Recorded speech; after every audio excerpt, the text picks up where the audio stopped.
ele foi pedir arrego.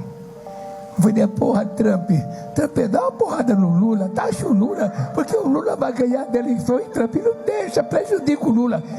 Aí fica difícil, Lula. Liberou geral. Depois de todo o trabalho que eu tive para que o governo americano classificasse o PCC e o Comando Vermelho como grupos terroristas, você vem agora e deixa as fronteiras do Brasil completamente abertas. Uma nova polêmica entre Lula e a família Bolsonaro foi parar no Supremo Tribunal Federal. O senador Flávio Bolsonaro protocolou uma notícia-crime contra o presidente Lula, após uma fala feita durante um evento em Catalão, em Goiás. No discurso, Lula criticou integrantes da família Bolsonaro e citou o caso histórico envolvendo Tiradentes e Joaquim Silvério dos Reis. Em seguida, questionou o que mereceriam aqueles que, segundo ele, seriam traidores da pátria por buscar apoio de outro país contra o Brasil. A defesa de Flávio interpretou a declaração como uma possível ameaça e afirma que Lula teria feito uma pergunta retórica com tom de incitação. Por isso, pediu que o caso seja analisado pelo STF. Até o momento, essa é uma acusação apresentada pela equipe do senador, e ainda cabe à justiça avaliar se houve crime ou se a fala entra no campo da disputa política. O episódio aumentou a tensão entre governo e oposição e gerou forte repercussão nas redes. Para vocês saberem que a gente está lidando com a pior espécie de ser humano que esse país já produziu.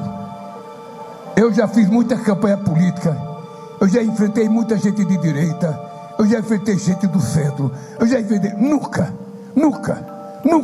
esse país teve a sordidez política que a gente tem com essa família metralha que assumiu o governo de 2018 a 2022. Então, dito isso, só para lembrar, ele hoje foi dizer que não falou nada. Ele falou. Ele foi pedir arrego. Eu falei, porra, Trump, dá uma porrada no Lula, taxa o Lula, porque o Lula vai ganhar da eleição e Trump não deixa, prejudica o Lula. Imbecil. Ele não sabe que ele não vai prejudicar o Lula, ele vai prejudicar o povo brasileiro, ele vai prejudicar os empresários brasileiros, ele vai prejudicar o agronegócio nosso. Mas como Deus escreve certo por linha torta, nada acontece de graça para um homem cristão como eu, um homem, obediente a Deus. Eu acabei de ver uma notícia gravíssima. O governo Lula cortou 4,5 bilhões de reais do orçamento da defesa e suspendeu as operações do Exército nas fronteiras contra o crime organizado. Aí fica difícil, Lula. Liberou geral.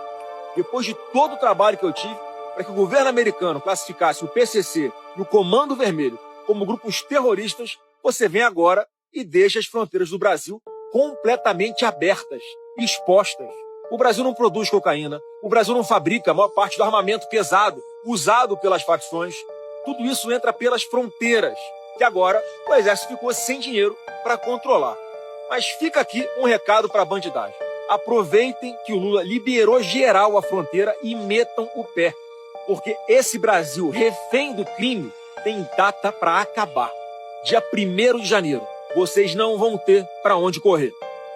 E você? Acha que a fala de Lula passou do limite ou foi apenas uma declaração política mal interpretada? Deixe sua opinião nos comentários. E a gente tem então o primeiro turno, como a Letícia destacava, né? A pesquisa Quest que foi divulgada nesta manhã mostra o presidente Lula à frente no primeiro turno com 39% das intenções de voto, seguido pelo senador Flávio Bolsonaro com 29%. E aí na sequência aparecem o fundador do MBL, né, Renan Santos, do Missão, e o ex-governador Ronaldo Caiado, do PSD, ambos com 3%. Então, quando a gente olha para esse terceiro, entre aspas, né, lugar, digamos assim, temos aí um empate agora entre Renan Santos e Ronaldo Caiado, deputado federal Aécio Neves, do PSDB, e o ex-governador Romeu Zema pontuam com 2% cada. Pela primeira vez, né, a Quest incluiu os nomes de Aécio Neves e também de Joaquim Barbosa. O deputado do PSDB pode disputar a eleição presidencial pela segunda vez, então, né? E o ministro do Supremo Tribunal Federal aparece como nome do Democracia Cristã no lugar de Aldo Rebelo. E aí é interessante a gente observar, né? Outros nomes, então, Augusto Cury do Avante, que a gente também entrevistou aqui, com 1%, Joaquim Barbosa com 1%, Samara Martins também com 1%, e não pontuaram Cabo Daciolo, Edmilson Costa, Herói Bezerra.